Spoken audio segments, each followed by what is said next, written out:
আমার ছবি এবং আমার নাম ব্যবহার করে সোকল ফ্যান পেজ, এই পেজ সেই পেজ, এগুলা অনেক গজায় উঠে সেখানে সরকার বিরোধী বিভিন্ন ইস্যু, সেটার নেগেটিভিটি, এইটা সেটা নিয়ে বহু রকমের পোস্ট, যেটা আমার অনেক ফ্যান ফলোয়ার আছে যারা বিভিন্ন জায়গায় আমাকে যারা দীর্ঘদিন ধরে চেনে, তারা জানে আমার অ্যাক্টিভিটি সম্পর্কে, আমার লেখালেখি, আমার জীবনযাপন, আমার খাবার দাবার, আমার কবিতা, আমার গান ইত্যাদি সম্পর্কে যারা জানে, খুব গভীরভাবে জানে, তারা জানে যে এগুলো ফেক পেজ।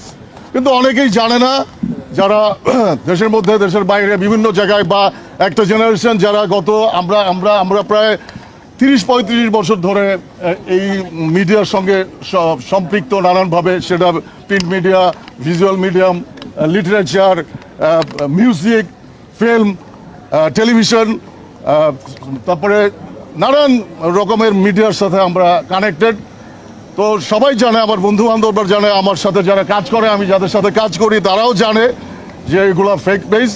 এই সমস্ত পেজ থেকে উস্কানিমূলক পোস্ট দিয়ে, নানান রকম পোস্ট দিয়ে, সরকার প্রধানদের বিরুদ্ধে পোস্ট দিয়ে তাদেরকে মানে আমাকে তাদের এই সমস্ত পোস্ট দিয়ে আমাকে বিব্রত করার চেষ্টা, এবং অনেকের কাছে ভুল বোঝার ভিতরে নিয়ে গেছে এই সমস্ত পেজ। তো আমি আজকে ডিবি অফিসে আসছি হারুন স্যারের সাথে দেখা করতে।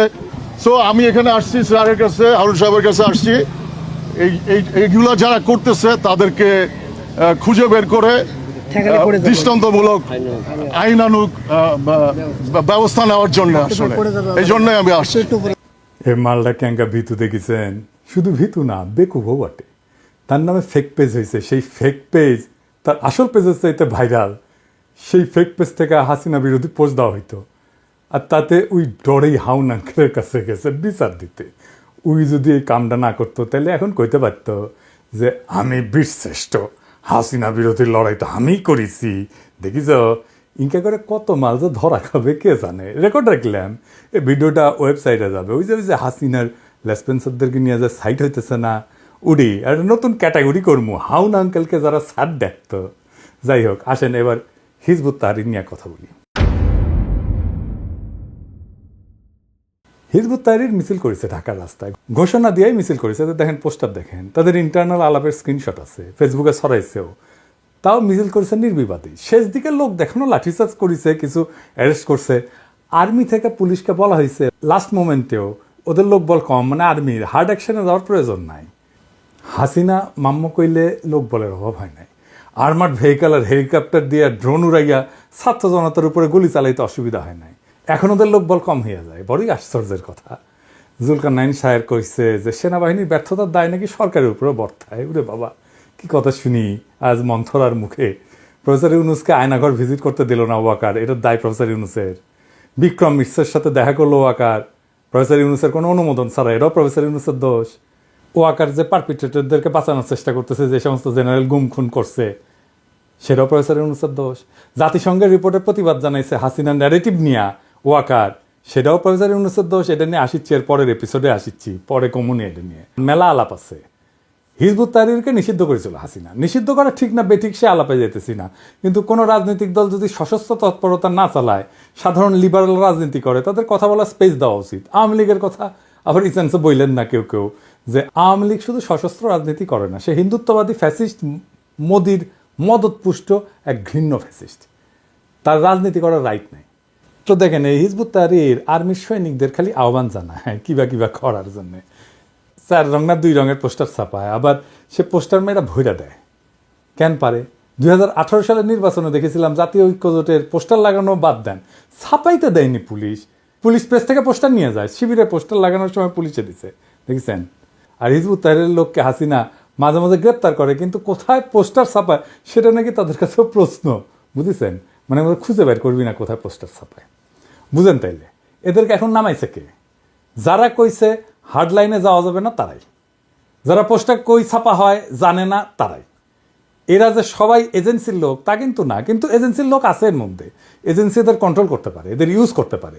সব নিষিদ্ধ উগ্রবাদী সংগঠনের ক্ষেত্রে এটা সত্য, জেএমবির ক্ষেত্রেও এটা ঘটনা ঘটেছিল। কিছু লোক তো অনেস্ট কমিটমেন্ট নিয়ে যায় এই সমস্ত সংগঠনে। এখানেও ভালো কিছু ছেলে আছে যারা অনেস্ট কমিটমেন্ট নিয়ে গেছে, কিন্তু এই কাজটা এমন একটা সময় করা হইতেছে যখন ইন্ডিয়া ক্যাম্পেইন ছড়াইতেছে, বাংলাদেশে উগ্রবাদ ছড়াইতেছে, দেখেছেন? কিন্তু ওই মিছিলে কারা ছিল? মজার জিনিস আছে। মোদি যখন এসেছিল মনে আছে না হাসিনার সময়, তখন বাংলাদেশে বিশাল প্রতিবাদ হয়েছিল, প্রচুর মানুষজন মারা গেছিল, হাউকা হয়েছিল না? সেই সময় বাহাউদ্দিন নাসিমের উপর দায়িত্ব ছিল ইন্ডিয়ান এম্বাসির রাস্তায় যেন মোদি বিরোধী যারা তাদেরকে যেন গুন্ডা দিয়ে ঠেঙানো হয়। ঢাকায় মুসল্লিদের উপরে ঝাঁপে পড়লো কার গুন্ডা বাহিনী? এই বাহাউদ্দিন নাসিমের গুন্ডা বাহিনী। ওই যে মুসল্লির দাড়ি টেনে ফেলেছিল না, মনে আছে না? এইটা সাহেব বড় করে দেখেন না, এর নাম কি জানেন? মোজাম্মেল হোসেন, পল্টন থানার 13 নম্বর ওয়ার্ডের স্বেচ্ছাসেবক লীগের নেতা, বাহাউদ্দিন নাসিমের গুন্ডা বাহিনীর প্রধান, সবসময় সাথে থাকে, দেখেছেন? দেখেন এডিটর সাহেব দেখান বাহাউদ্দিন নাসিমের সাথে ছবি, ওর ফেসবুকটাও দেখান। এই মাল হিজবুত তাহরিরের মিছিলে, দেখেছেন? বড় করে দেখান, দেখেছেন? তার মানে বাহাউদ্দিন নাসিম এই মিছিলে লোকও দিচ্ছে। আমরা তো আনসার লীগ দেখেছি, হিন্দু লীগ দেখেছি, এখন হিজবুত লীগ দেখেছি। এদের আবার গ্রেপ্তার করিচ্ছেন, ওদের সাথে কথা বলেন, প্রকাশ্য রাজনীতি করতে বলেন, রাজনীতির যে লিবারেল স্পেস আছে তাতে তারা তাদের রাজনীতি করুক, গ্রেপ্তার করে নিশ্চিত করে আপনি এদের কোনো ক্ষতি করতে পারবেন না। বরং তারা মানুষের কাছে যাক, যাইয়া নিজেদের রাজনীতির কথা বলুক, রাজনীতি করুক, প্রকাশ্য রাজনীতি। এবার আসেন প্রফেসর ইউনূসের ফাটানো একটা বিশেষ বোমা নিয়ে আলাপ করি। বোমা She will stand trial, there's no doubt about that, because all the evidences are here. But she's not physically present in Bangladesh. So the question is, can we make her present in Bangladesh? That depends on India and also international law guiding all this system, how it works. So we'll be asking, already asked India to hand over Hasina to Bangladesh to face the trial. So the question of trial is not if it will be happening in absentia or in her presence. It will be taking place, not only her, and all the people who were associated with her, her family members, her clans, her associates, and all the oligarchs, people who promoted her, supported her, made her the way she is. Professor Yunus sky নিউজে বলেছে যে হাসিনার বিরুদ্ধে মানবতা বিরোধী অপরাধের দায়ে বিচার হবে।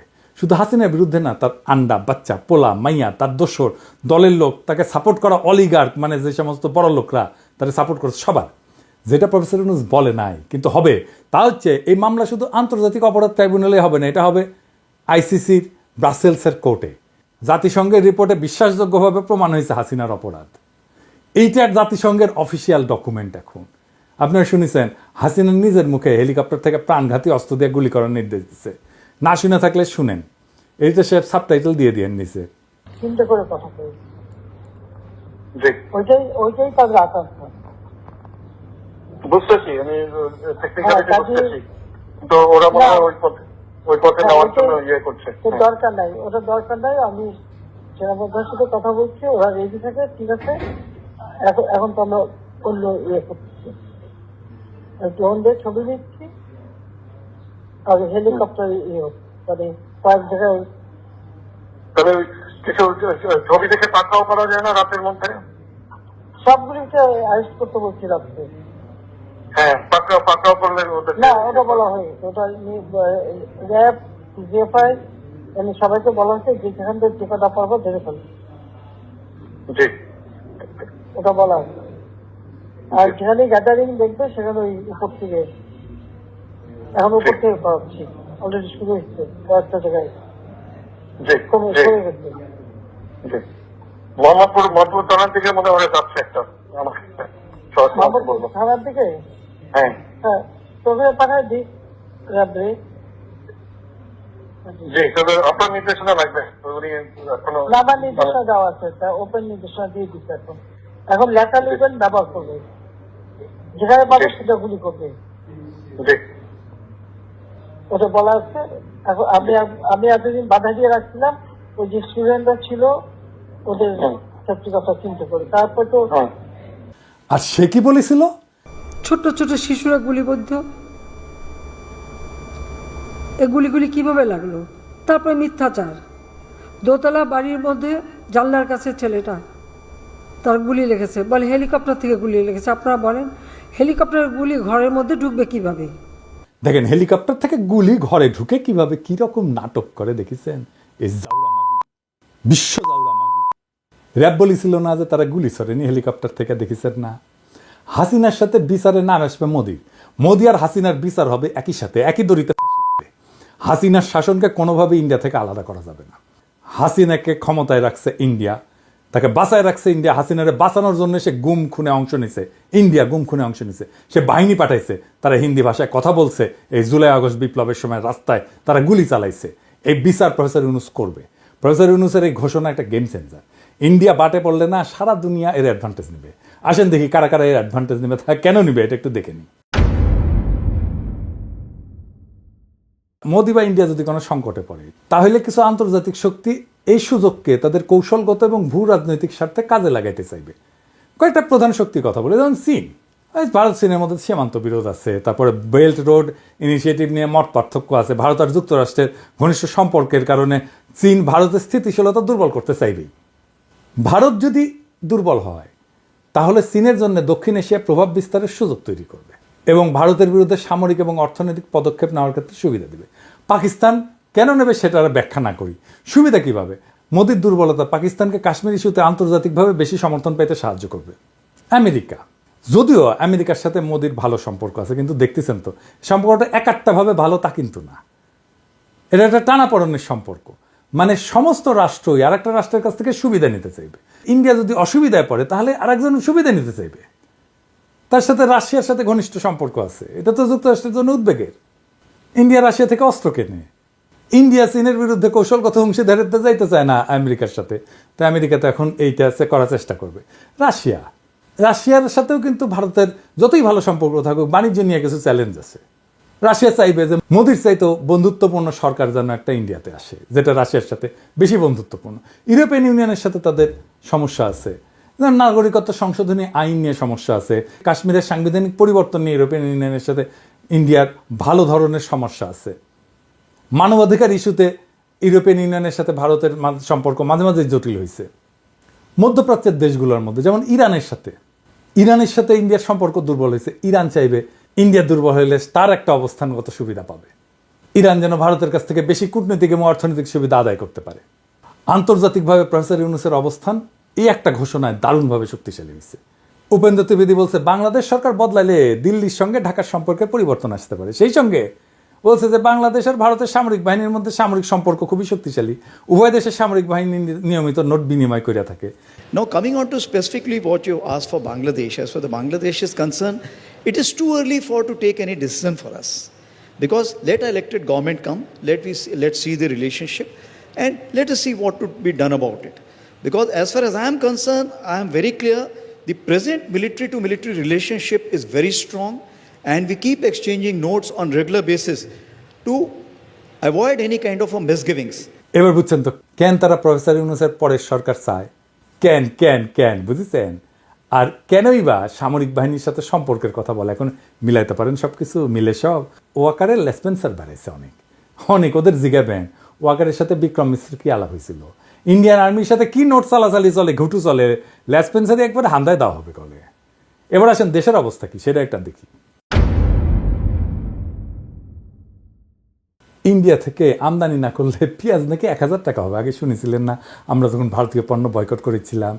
ইন্ডিয়া থেকে আমদানি হওয়ার পরেও 7 বছর আগে পেঁয়াজ 450 টাকা কেজি কিন্তু খাইছি আমরা, মনে আছে নাকি ভুলে গেছেন? ভারত ছাড়াই পেঁয়াজ খাচ্ছি এখন 35 টাকায়, ভারত ছাড়া আলু খাচ্ছি 16 টাকায়, ভারত ছাড়া টমেটো খাচ্ছি 15 টাকায়। বিগত 10 বছরের মধ্যে এত কম দাম কখনো জিনিসপত্রের ছিল না, কিন্তু ভারত থেকে আনলে 3 গুণ হয়। এর প্রমাণ হচ্ছে বিগত 10 বছরের মূল্য। এই রমজানে জিনিসপত্রের দাম বাড়ছে, বাড়েনি, কমছে। সোয়াবিনের দাম কমতেছে, দেখেছেন? এই রমজানে ইলেকট্রিসিটি যায় না, দেখেছেন এরকম? আর খালি শুনিচ্ছেন না দেশে নাকি আইন শৃঙ্খলার অবনতি হচ্ছে, কিন্তু বাস্তবতা কি তাই? নাকি আমরা এতদিন চুপ ছিলাম বলে অন্যায়গুলো চোখে পড়েনি? শেখ হাসিনার শাসনে মানুষকে এতটাই ভীত করে রাখা হয়েছিল যে কেউ মুখ খুলতে সাহস পেত না, মনে হয়তো সব ঠিক আছে, কারণ আমাদের ভয় দেখায় রাখা হয়েছিল। আজ একটা মেয়ের অভিমান নিয়ে কটূক্তি করা দেশ জুড়ে আলোড়ন হয়েছে। কেন? কারণ মানুষ এখন আর ভয় পায় না, কেউ তাকে রাতের অন্ধকারে তুলে নিয়ে যায় না, আয়না ঘরে ঢুকায় না, পিটাইতে মেরে ফেলে না, ছাত্রলীগের সন্ত্রাসীরা হামলা করে না, পোস্ট বুঝতে বাধ্য করে না, ডিজিটাল সিকিউরিটি আইনে মামলা হয় না। অথচ হাসিনার আমলে নোয়াখালীতে ধানের শীষে ভোট দেওয়ার অপরাধে এক নারীকে গণধর্ষণ করা হয়েছিল না, প্রতিবাদ হয়েছিল। ধরেন এই ওড়না নিয়ে কটুক্তির ঘটনা যদি হাসিনার আমলে করতো তখন কেউ থানায় যাইতে পারতো, মামলা নিতে কি পুলিশ রাজি হইতো? বরং বেশি বাড়াবাড়ি করলে জামাত শিবির বানিয়ে দিলে ঢুকাই দেওয়া হইতো। তখন আমরা চুপ থাকতাম, দেখতাম দেশে শান্তি আছে। যতক্ষণ না অন্যায়টা নিজের উপরে আসে ততক্ষণ কেউ টের পায় না কতটা নিঃশব্দে অত্যাচার চলতেছে। আজ বলা হচ্ছে দেশ অস্থিতিশীল, কিন্তু এটাই তো জীবনের স্বাভাবিক ধারা। মনে আছে জগন্নাথ বিশ্ববিদ্যালয়ে খাদিজার কথা, প্রথম বর্ষে সেই মেয়েটাকে 18 মাস জেলে রাখা হয়েছিল, সে একটা টক শো হোস্ট করছিল, এটাই তার অপরাধ। সে হাসিনার বিরুদ্ধে কিছুই বলে নাই, কোনো প্রতিবাদ হয়নি, কোনো ক্যাম্পাসে বিক্ষোভ হয়নি। কেন? কারণ প্রতিবাদ করলে ছাত্রলীগের হামলা আসতো, পুলিশ গায়েবী মামলা দিত। আর সেই নারীর কথা মনে আছে যার স্বামীকে ধরে নিয়ে গেছিল পুলিশ, স্ত্রী যখন থানায় গেল স্বামীকে ছাড়ানোর জন্য, তখন তাকে ওসি বলল যে আপনি তো সুন্দরী, এক রাত থাকেন আমাদের সাথে, স্বামীকে ছেড়ে দেব। তখন কেউ কিছু বলতে পারছেন? পারেননি। কোথাও কোনো প্রতিক্রিয়া হয়েছে? হয়নি। একজন রোজদার নারীকে ধর্ষণ করতে করতে হত্যা করলো র্যাবের আলেপুদ্দিন। আমরা জানতে পারছি বহু বছর পর, স্বামী চুপ ছিল, বলে নাই ভয়ে। যদি তাকে গুম করে ফেলা হয় তখন দেশে কোনো গণ্ডগোল হয়নি, কোনো বিচার হয়নি। তাই কি তখন দেশ ভালো ছিল? যদি কোনো সমস্যা না থাকায় স্থিতিশীলতার চিহ্ন হয়, তাহলে পৃথিবীর সবচেয়ে শান্তিপূর্ণ দেশ হচ্ছে উত্তর কোরিয়া, যেখানে কেউ কথা বলতে পারে না, প্রতিবাদ করতে পারে না, সরকার যা বলে সেটাই চূড়ান্ত। আজ বহু বছর পর মানুষ কথা বলতে পারতেছে, প্রতিবাদ করতে পারতেছে, বিচার চাইতে পারতেছে। কেউ হিজাব খুলতে বললে নারী তার অপমানের বিরুদ্ধে রুখে দাঁড়াচ্ছে।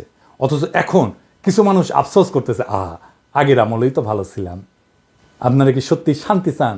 তাহলে উত্তর কোরিয়ার মতো কবরে যায় শান্তি খুঁজেন না। গণতান্ত্রিক দেশে মতপার্থক্য থাকবে, আন্দোলন হবে, বিচার হবে, বিচার চাওয়া হবে। হাসিনার তৈরি করা নিঃশব্দ গোরস্থানে আর ফিরে যাওয়ার দরকার নাই তো। তার চেয়ে বরং সবাই কথা বলুক, অন্যায়ের বিরুদ্ধে দাঁড়াক। কিছু মানুষের ঘুম হারাম হইলেও প্রতিবাদ চলতে থাকলে আমাদের বিপ্লব জিন্দা থাকবে। আজকা মানুষের ভয় ভাঙতেছে, সে ভয় ভাঙে কথা বলা শিখতেছে, আজ অন্যায়ের বিরুদ্ধে দাঁড়ানোর সাহস দেখাইতেছে। এটাই সত্যিকারের পরিবর্তন। এই সাহসের আগুন যেন কখনো নিভা না যায়। আমাদের কণ্ঠ যেন আর কোনো শাসকের রক্তচক্ষুর সামনে থাইমা না যায়। প্রতিবাদ যেন কোনো ক্ষমতাবানের লাঠির আঘাতে স্তব্ধ না হয়। মনে রাখবেন, সংগ্রাম ছাড়া স্বাধীনতা টিকে না। তাই ভয় ভুলে যান, কথা বলেন, প্রতিবাদ করেন। কবরের শান্তি না, জীবনের উৎসব চাই। ইনকিলাব জিন্দাবাদ।